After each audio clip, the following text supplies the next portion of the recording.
SOC 609 lesson 31 convenient sampling की types को हम यहाँ पे डिस्कस करने लगे हैं। पहली है परपोसिव सैम्पलिंग।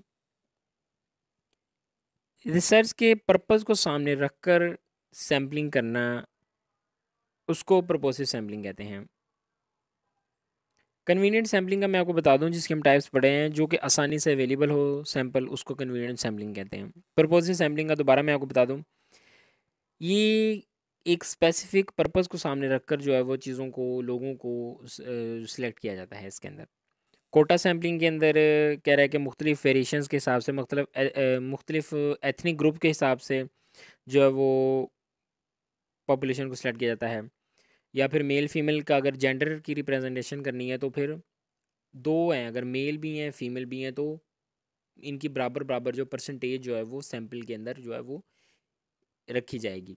या फिर अगर 30% मेल हैं एक सोसाइटी में और 70% फीमेल हैं, तो इस तरह होगा कि 30% सैंपल के अंदर मेल ले ली जाएंगे, 70% जो है वो फीमेल ले ली जाएंगी। स्नोबॉल सैम्पलिंग, एक केस को एक्सेस करते हैं और इसके ज़रिए दूसरे केसेस तक पहुंचा जाता है, इसको स्नोबॉल सैम्पलिंग कहते हैं। डेविएंट केस सैम्पलिंग, इसके अंदर study of unique different cases, normally जो जिन केसेस को स्टडी किया जाता है उससे हटकर केसेस को इसके अंदर देखा जाता है। सीरियल किलर है, एग्जांपल यहाँ पे दे रहे हैं, सीरियल किलर्स के जो केस हैं, एक तो नॉर्मल है ना कि सीरियल किलर है लोगों को कत्ल करता है, लेकिन एक है serial killer with rape involvement, तो ये एक स्पेशल केस बन जाता है। इस डेविएंट सैम्पलिंग जो है वो केस सैम्पलिंग इस तरह के केसेस के अंदर की जाती है। थ्योरेटिकल सैम्पलिंग, इसमें मुख्तलिफ रिस्पोंडेंट से बात की जाती है, उनके पॉइंट ऑफ व्यू को समझा जाता है, और जो है वो इस चीज़ पॉइंट ऑफ सेचुरेशन तक जो है वो हम इसके अंदर जाते हैं।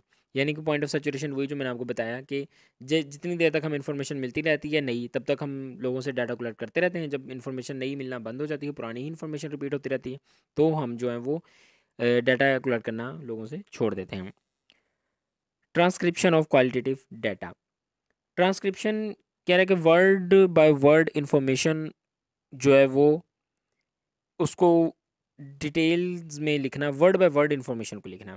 Transformation of data on paper, transcription means to write field notes, लोगों के फ्रेजेस, कहे हुए अल्फाज को एज इट इज़ ही मेंशन करना जो है वो बहुत ज़रूरी है। इनका एनालिसिस करना, इनको रिप्रेजेंट करना, लोगों के गेस्चर्स और फीलिंग को भी मेंशन किया जाता है इसके अंदर। एक लैंग्वेज में जो है वो कन्वर्ट किया जाता है, मुख्तलिफ जगह पे मुख्तलिफ तरह की लैंग्वेजेस यूज़ होती हैं, तो उस सबको एक लैंग्वेज में कन्वर्ट किया जाता है। अहम चीज़ों को, डायलॉग्स को, इस तरह की चीज़ें जो होती हैं उनको हाईलाइट किया जाता है इसके अंदर।